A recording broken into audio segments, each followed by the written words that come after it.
It sounds like your car is going through a bit of automotive roulette, where it decides on a whim whether it's a good day to start or not. This unpredictable behavior can be infuriating, not to mention inconvenient. Let's break down a few common culprits that might be at the heart of your car's indecision. First off, you might be dealing with a classic case of a faulty starter motor. These gizmos are notorious for behaving erratically when they're on their last legs. One day they'll turn your engine over like it's their job. Well, it is. And the next, they act as if they've never heard of a combustion engine.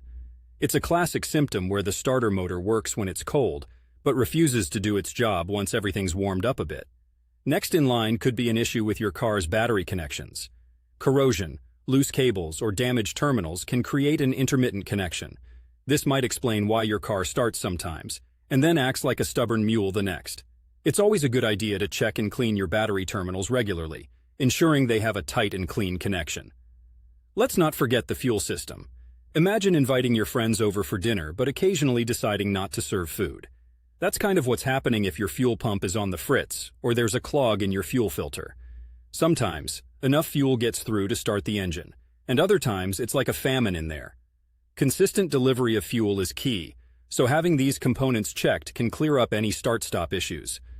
Living in Portland, Oregon, where the weather can be as moody as a teenager, it's also worth considering the impact of temperature changes on your vehicle. Cold mornings can affect everything from your battery's performance to the thickness of your oil.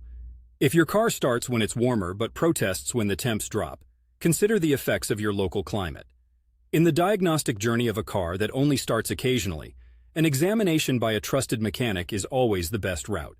They can dive into the nuances of your vehicle's health, much like how we Portlanders dive into a good book on a rainy afternoon, with focus and a determination to get to the bottom of it.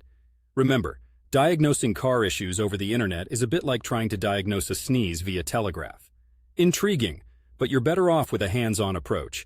Here's to hoping your car finds its get-up-and-go spirit consistently soon.